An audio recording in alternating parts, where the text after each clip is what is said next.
Gênesis capítulo 25, verso 29. Eu quero apenas fazer uma reflexão com vocês. Vou deixar a nossa oferta para o final. Gênesis 25, 29.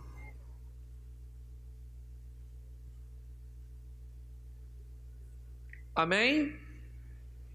E Jacó cozera um guisado, e veio Esaú do campo e estava cansado. Estava ele cansado, na minha tradução ali, muito cansado.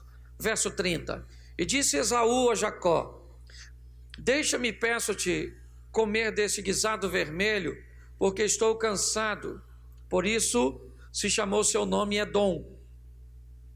Então disse Jacó: vende-me hoje a tua primogenitura. E disse Esaú: eis que eu estou a ponto de morrer, para que me servirá logo a primogenitura? Então disse Jacó: jura-me hoje. E jurou-lhe, e vendeu a sua primogenitura a Jacó. Jacó deu o pão a Esaú e o guisado das lentilhas. Ele comeu, bebeu, levantou-se e foi-se, e assim desprezou a sua primogenitura. Olhe para mim, porque eu preciso falar algumas coisas com você sobre a valorização do que você tem e o reconhecimento que você precisa ter das coisas que já são suas. Qual é o grande problema entre a maioria das pessoas? As coisas lhes são muito interessantes, as coisas lhes são muito atraentes, enquanto não são suas. Me parece que o ter remove o brilho. Quando não se tinha o carro, quando não se tinha a casa, quando não se tinha a pessoa, me parece que nós utilizamos de uma valorização muito grande. Mas quando se tem, quando recebemos, quando agora está em nossas mãos, nós costumamos desprezar. Ou seja, é muito comum valorizarmos mais o que não temos do que o que temos. Essa é uma grande verdade. Quando eu olho para esse texto, eu me deparo com uma instrução que me impulsiona a dizer a você: nunca troque o que você mais quer na vida por aquilo que você mais quer no momento. Deixa eu repetir para você: nunca troque o que você mais quer na vida pelo que você mais quer no momento, porque o momento é passageiro, a vida não. Você vai ter que dar conta das suas escolhas, você vai ter que usar de responsabilidade para com seus atos. O texto me fala de uma família próspera. Eu não estou falando de alguém sem grana, sem dinheiro, sem comida, sem servo. Eu não estou falando. Eu estou falando dos dois filhos de Isaque, os netos de Abraão. Deus falou a Abraão no capítulo 12 de Gênesis: sai da tua terra e da tua parentela, porque eu te levarei por uma terra que eu te mostrarei, farei de ti uma grande nação, abençoarei os que te abençoarem, eu vou engrandecer teu nome. As promessas de Deus para Abraão foi uma promessa de prosperidade, de grandeza, e ele cresceu. Seu filho Isaque herda tudo de seu pai. Isaque é um homem próspero, é um homem rico, é verdade. Ele tem dois filhos, Esaú, um homem que me parece ser muito bom. A Bíblia diz: se a árvore é boa, o fruto é bom. Esaú é um bom filho, ele é neto de Abraão, ele é filho de Isaque. Olhe bem, A probabilidade deste rapaz, os prognósticos são muito positivos.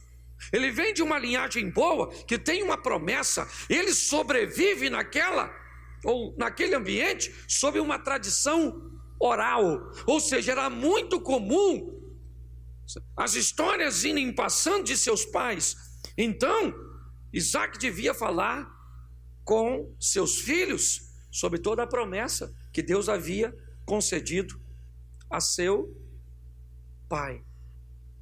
O texto diz que Jacó era um homem caseiro, Esaú, um homem do campo, um homem da caça. Tá certo. Mas o texto diz que um dia Esaú chega, e na tradução que eu usei aqui primeiro, muito cansado. Ele estava muito cansado. E quando nós estamos muito qualquer coisa, o muito sempre nos leva para o perigo. O muito dinheiro pode nos levar para uma autossuficiência que nos faça pensar que o dinheiro é tudo. O muito, sem ele, né? Ou seja, se eu pudesse usar a frase, diria o muito pouco. Não tê-lo também dá uma sensação de que não vale a pena viver, porque os extremos sempre são perigosos. Se você não gosta de ninguém, está muito desinteressado de todo mundo. Isso é muito ruim. Mas se você está muito interessado em todo mundo, isso também é ruim. Se você está com muita fome, isso é perigoso. Pode te levar à glutonaria. Se você está muito sem fome, não é? Isso pode te matar de inanição. E para os extremos, e hoje o que nós mais encontramos são pessoas extremistas. O que eu vejo é um cara chegando na casa de quem? Na casa de Isaac. Se Isaac não tem comida em casa, você pode ter certeza que na casa de nenhum de seus servos vai ter. Ele é o dono de tudo. Então Esaú chega no lugar que tem comida, sim ou não? A única comida que tem naquela casa é a do Jacó, sim ou não? Claro que não. Ele é filho do dono.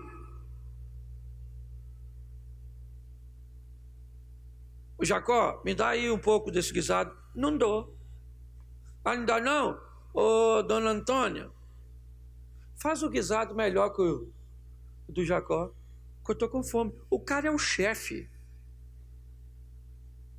Não tem porquê ele tomar decisão. Aliás, tem porquê. A diferença entre Esaú e Jacó é que Esaú valoriza as coisas da terra, enquanto Jacó valoriza as coisas dos céus. E é por isso que ele vai se dar mal, o Esaú. Porque ele chega com muita fome, e na muita fome dele, Jacó está fazendo uma comidinha. Esaú falou: rapaz, essa comida é maneira, hein? Você me dá um pouquinho? O Jacó falou: não dou. Tem alguma coisa de errado nisso, sim ou não? Seja franco. Quem aqui cresceu no lar que nunca disse não para o seu irmão?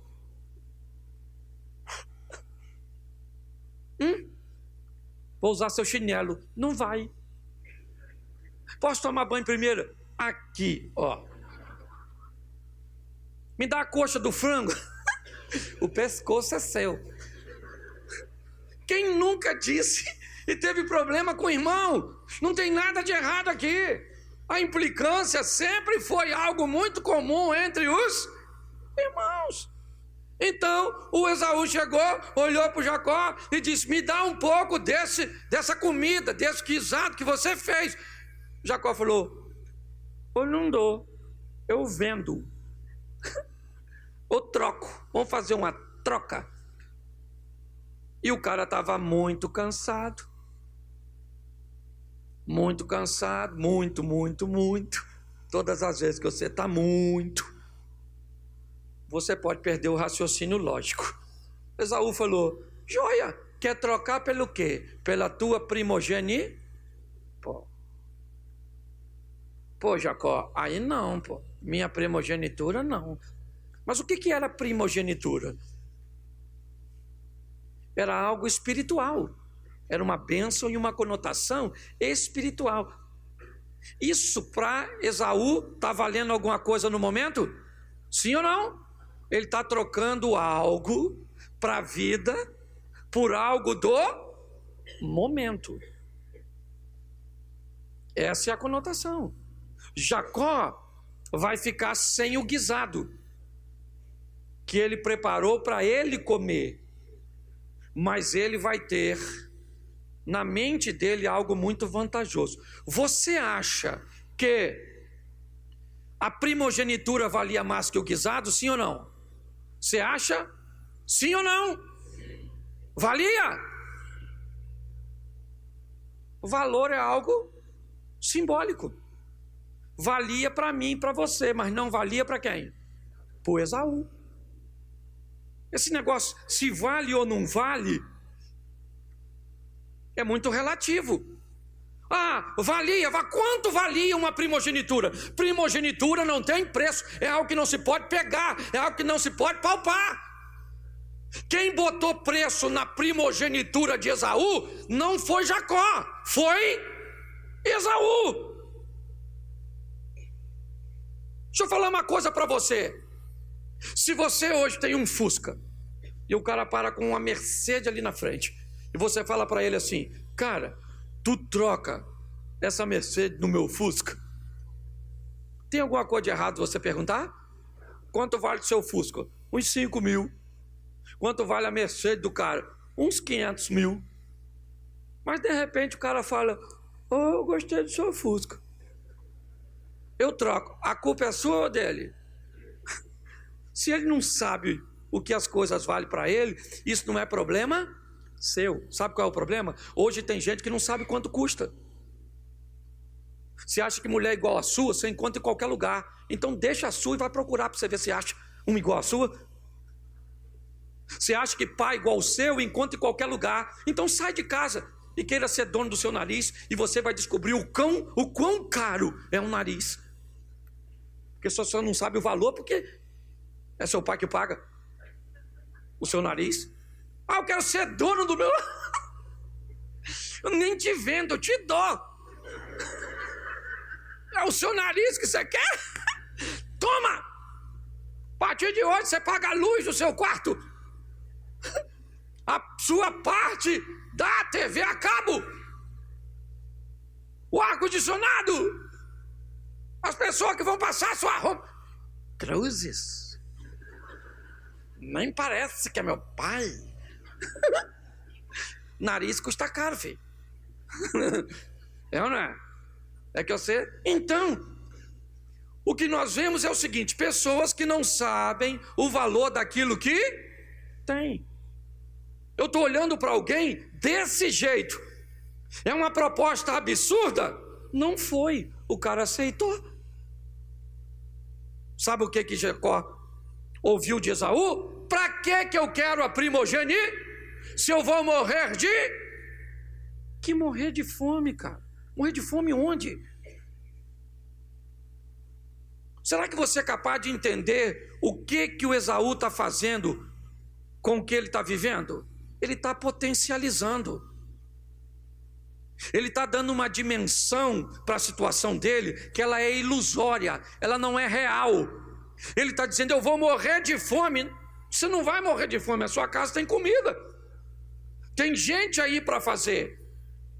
Mas ele superdimensiona o que ele está vivendo, e por ele superdimensionar isso, ele vai ter problema, porque a primogenitura que ele está negando foi Deus que deu. Ele está virando as costas para Deus, e é isso. Casa com mulher errada, ele só faz coisa errada. Quando você vai olhar a história dele, se você quer saber por que Deus disse que o maior serviria ao menor previamente, porque Deus é onisciente.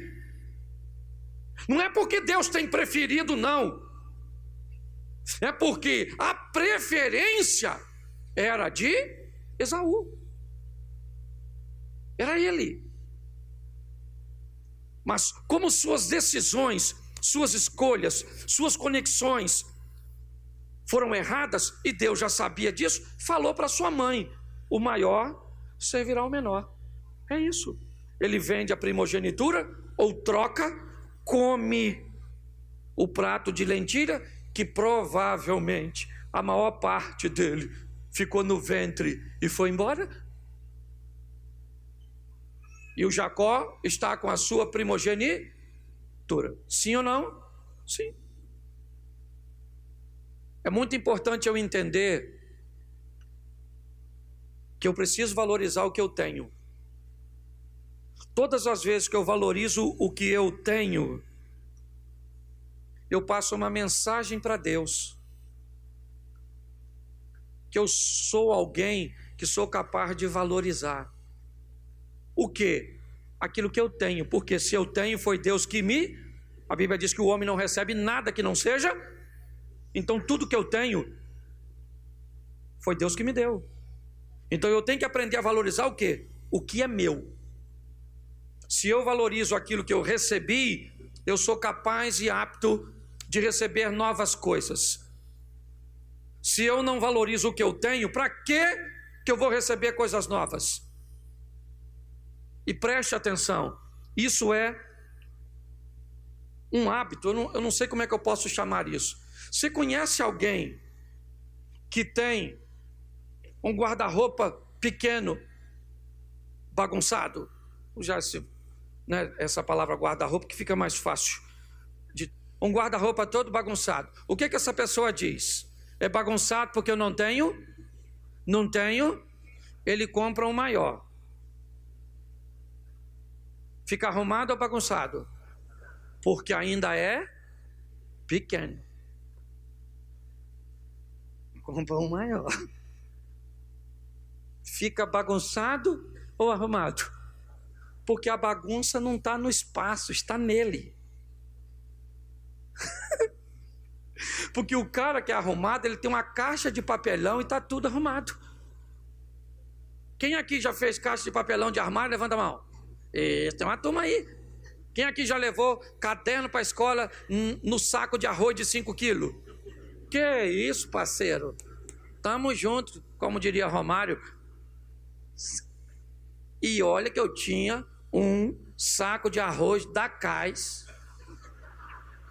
que pensa que o bicho brilhava.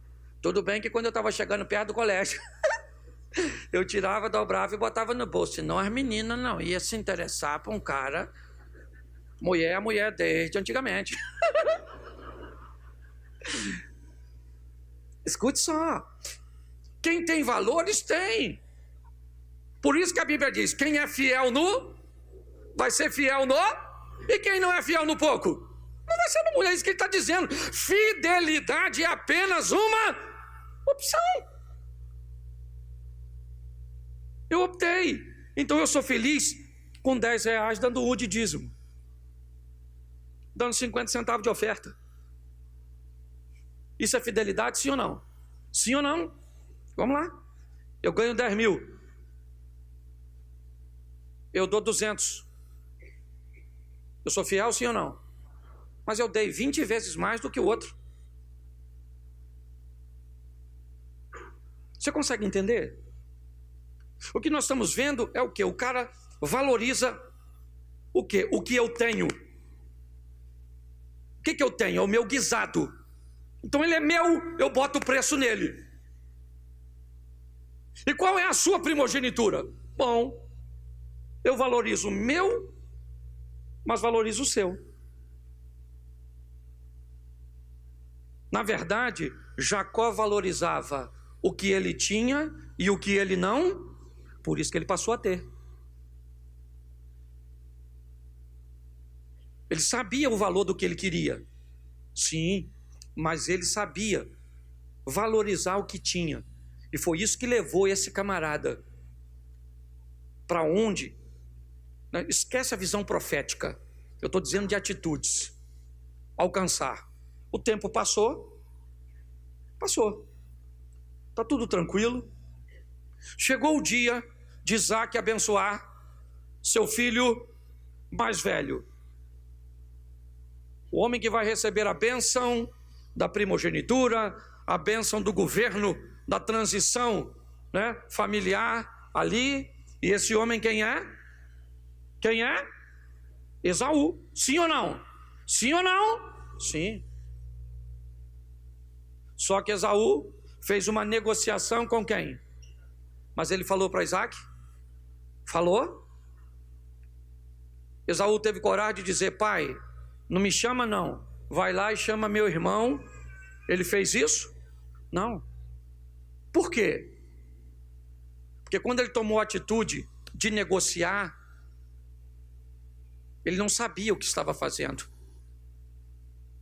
Se você analisar direitinho, a necessidade dele subtraiu o seu senso de inteligência, capturou, saqueou seu raciocínio. Só que ele já tinha comido. Como é que devolve agora? Não tem mais como devolver. E agora ele quer o que pensa que é dele. Não é mais dele, já era. Você pode olhar, mas pastor, Rebeca com Jacó ludibriou Isaque. Sim, mas não precisava de nada disso. Porque nós não precisamos passar a perna em ninguém para ter o que Deus tem preparado para nós. O que é nosso em Deus, a menos que nós não tomarmos a decisão de irmos buscar. É só isso. Nós estamos caminhando, gente, por um ano de realizações, um ano de fazer as coisas acontecerem. Porque o ano, gente, esse ano voou, sim ou não? Voou, mas simplesmente foi a jato. Quem fez, fez. Quem não fez, olhou os outros fazer. Essa é a grande verdade. Esse ano nós expandimos para lá, compramos o nosso terreno, dando uma entrada e já pagamos 6 prestações. Esse ano nós batizamos o que? 80 e pouco no primeiro? Olha só, 70, mais ou menos 110 pessoas, estamos recebendo gente, eu não sei na sua vida particular, mas pensa foi um ano de pressão. Foi um ano que o Satanás trabalhou bonito. Trabalhou ou não trabalhou? Trabalhou. É trabalhador, o miserável. Entendeu? Mas foi um ano que Deus nos deu muita vitória. Deus agiu com mão forte a nosso respeito. Mas agora, olha o que é que eu vejo. O Jacó, depois se você não conhece o texto, vai lá e vê. O Jacó engana o pai, que o pai não enxergava. O Jacó vai lá, diz que ele é Esaú e Isaque abençoa ele. Aí quem é que chega? Quem é que chega? O Esaú. Ô pai, o guisado aqui, a comidinha. O pai falou: quem é você? Eu falei: Esaú. Ele falou: mas quem teve aqui antes? Ele matou a charada na hora. Jacó teve aqui. Seu irmão veio aqui e pegou a sua? Que bênção, rapaz. Você não tem bênção nenhuma mais. Você jogou ela fora. Que bênção. Que bênção. Que casamento que você quer depois que jogou fora? Que atenção de filho que você quer depois que jogou fora? Que dinheiro que você quer que depois jogou fora? Você está à procura de quê?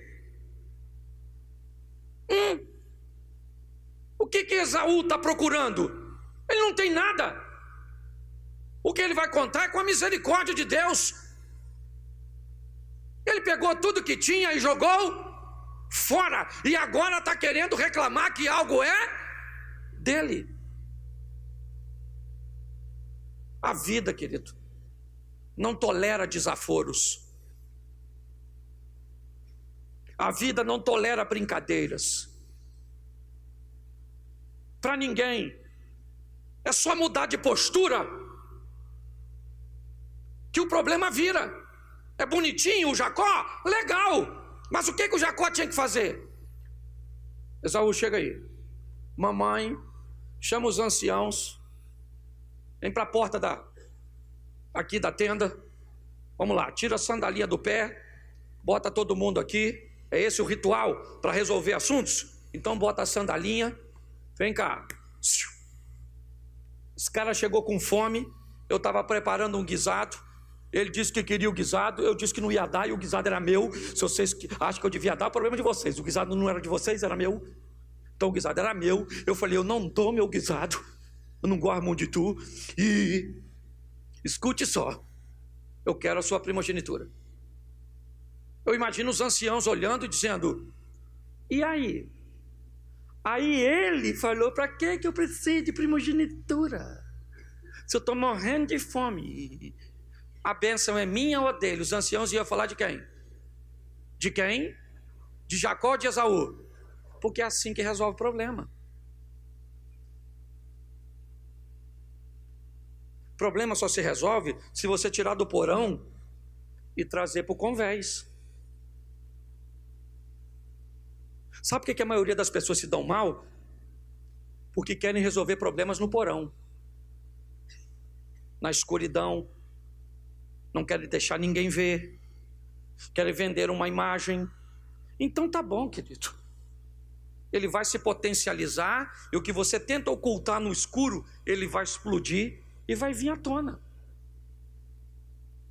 O Jacó, para mim, lá atrás tem uma atitude, valoriza o que é seu, sabe negociar, é um cara fantástico, mas agora, a hora de tirar um 10, ele não fala nada, engana seu pai, não precisava ter enganado, expôs sua mãe, não sei que tipo de problema ele criou entre Isaac e Rebeca, porque agora o que existe entre os dois rapazes é a possibilidade de um homicídio doloso. Esaú disse, eu vou matar Jacó, é só papai morrer, a hora que papai morrer, eu mato ele. Sabe o que o Jacó faz? Foge para Padã Arã.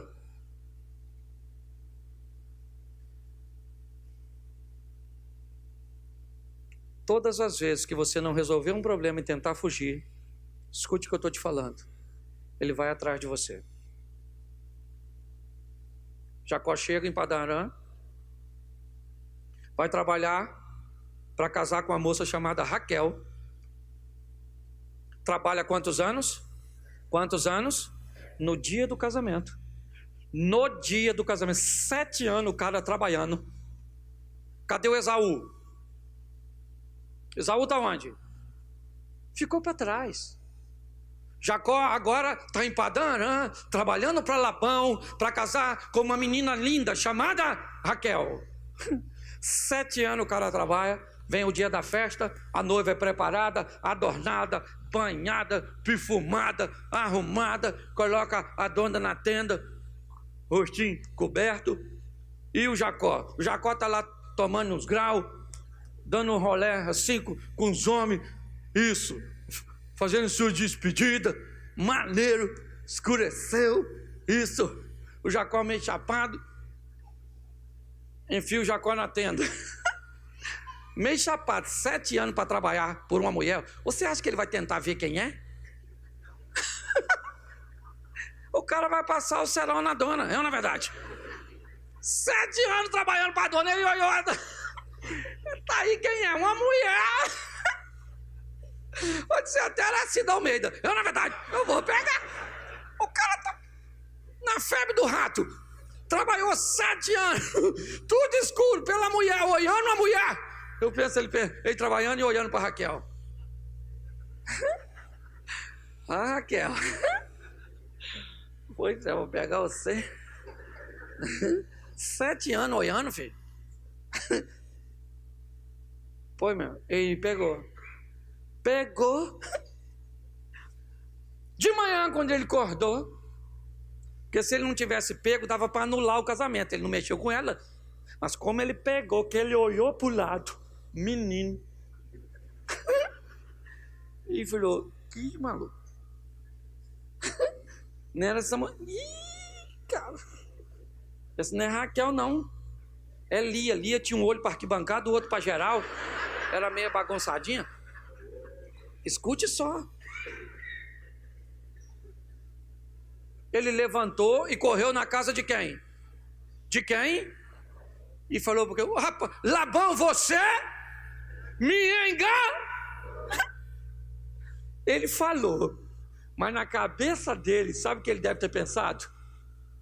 Esaú, te dei uma volta, você não veio, mas mandou seu secretário. Porque Deus não se deixa escarnecer. Tudo que o homem semear, isso também ceifará. Agora ele está casado com quem? Com Lia. Trabalhou mais 7 anos. Alguns dizem que ele ganhou a Raquel logo de...